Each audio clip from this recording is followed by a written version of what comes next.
And so that's probably my favorite title. No, that's the fourth play. That's the Grail Quest play. Yeah. Oh, I just numbered it. So let's just do the Two Fools then. I just numbered it this way here. So it's my favorite title because we mentioned asymmetry in our previous discussion, and one thing, and maybe we could talk about this like as it relates to the play, and also more abstractly.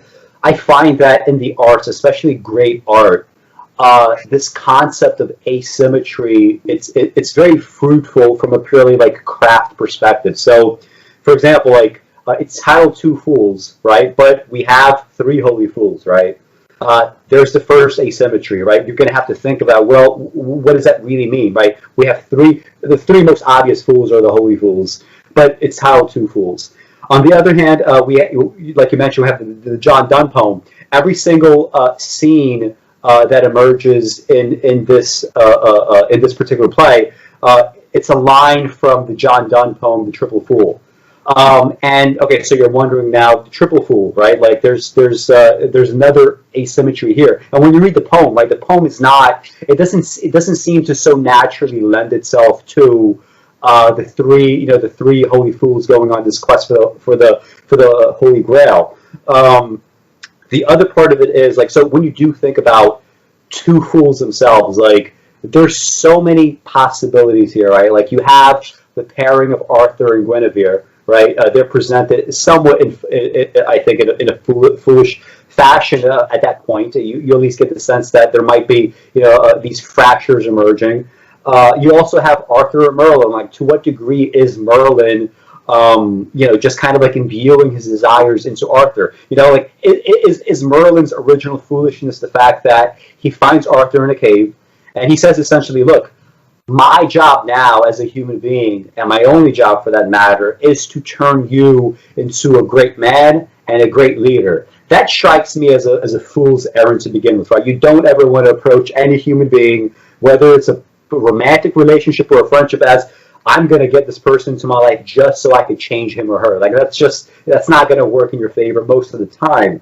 Like the fact that we have this asymmetry, we don't know who it and also tell me if I'm mispronouncing this, Mordred, he does say at some point, two petty fools you be, right? He says it to Sir Kay and Bedivere. And, like that asymmetry, it forces you to stop and think. And in my own art, like going back to Doors and Exits, like you could so easily title a book like that, like Doors, like Exits and Entrances, which is just bullshit, right? Because it's so predictable. It's so like the relationships are so like one-to-one. And you don't ever want that. If you're aiming for great art, you want there to be something askance and askew. You want to see things from a slanted perspective. You want people to think, well, why is there two when there's three? And you want there to be some evidence in the work itself to actually justify, a title like Two Fools as opposed to three. So, like, maybe you could comment on that, and also just in general, this idea of like just this kind of like asymmetry in the arts. Like, I think it's very valuable. Like, it's always necessary. You call the parallax, and there's like maybe different ways that we could talk about this, but. Anyway, I don't really have anything to add there. You summed it up pretty well as far as the use and who could be the two fools. Am I defining the two fools via the Donne poem? Is it the dual aspects of every person has two types of fool as described in the Donne poem? The triple fool that he describes. I mean, there's that, and your interpretation is as valid as I intend. And someone who doesn't think it's particularly good, or it's maybe being too coy or too precious, might be right. Or someone who says that there's some deeper meaning there. You have to, going back to a Norwegian in the Family, you have to leave certain things open for interpretation. You can't tell everything about everything. What is the purpose of that? You have to decide what is. I'll give you an example. In A Norwegian in the Family, I introduced my super spy, Elias Walker, who's one of 3 Elias Walkers in my heroic trilogy. Mm-hmm. But that Elias Walker has a brother called Virgil Walker, who seems to be an important character for the first 25% of the book, and then he disappears, seemingly killed by a Norwegian, the Norwegian. Then when I did my Super Spy book, I intended to have the Elias Walker character try to ferret out what happened to his brother. But in the creation of that character in a deeper sense, it made sense for him to not really give a damn about his brother. He's obsessed about this young woman that I based upon an ex-girlfriend of yours. And then in this book I'm doing, one of the things I'm going to do is I'm going to bring back the Virgil Walker character. It's a science fiction book. I won't say why, but I wanted to revisit that character. In a similar way, it doesn't really matter how you interpret it. If it works for you to interpret it A, someone else to interpret it J, someone else to interpret it W, and someone else to interpret it Z, so be it. So like in a more kind of abstracted sense, like, you know, applying this to other works of art, do you think this kind of like, you know, slanted, like asymmetry type stuff, like do you think the reason why it works, especially for great art, that it creates like these multiple layers, it creates these like multiple interpretations, like do you think that's the function? Perhaps, but it's more involving for the reader. To have the co-creation of the reader, because as I've said many times before, your Huckleberry Finn is not going to look like my Huckleberry Finn. My Anne of Green Gables is not going to look like your Anne of Green Gables, and my Ishmael is not going to look like your Ishmael. You are co-creating there. And if I tell you that Ishmael was 6'1", 170 pounds, with a mullet and a scar on his right cheek, unless those are really,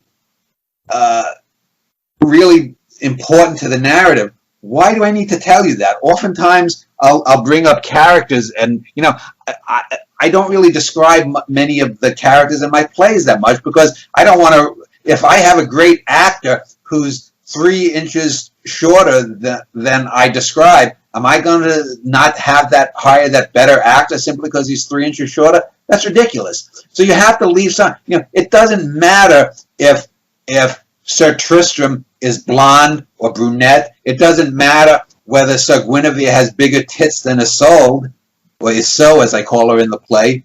What does that really matter? Yeah. You know?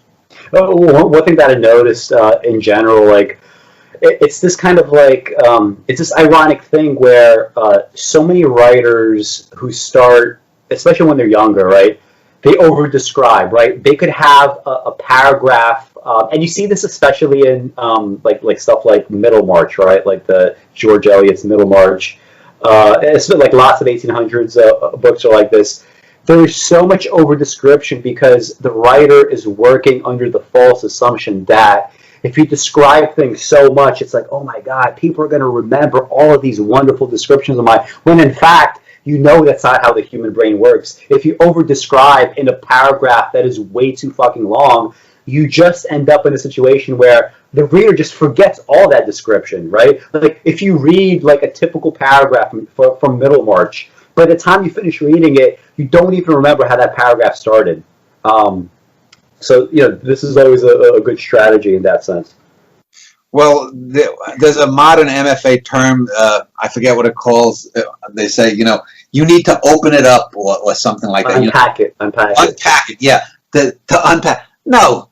I mean, now, George Eliot, Jane Austen, a lot of, unfortunately, it's probably a bane more of 19th century female writers than male writers, although there are male writers that do that. Certainly the Russians over-describe things a lot. Although they don't over-describe, they more or less masturbate philosophically rather than over-description. But in modern MFA terms, it becomes even worse, because even though they're over-describing, a George Eliot at her best, in what's the other one other than Middlemarch? It's a shorter novel with the man with the sun.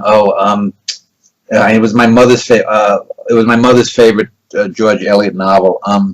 But anyway, rather than, at least she could over-describe well. It wasn't good in the sense that it served the art overall, but it wasn't necessarily bad writing. It just was unnecessary writing. Yeah, that's the thing. That's the thing. Like, even if some of it was good, you just don't remember it because due to the function of being too long. So like it becomes like a moot point, right? You know what I mean? MFA writing over-describes and the writing itself is bad too. So it's doubly bad. It's worse than a lot of the 19th century excesses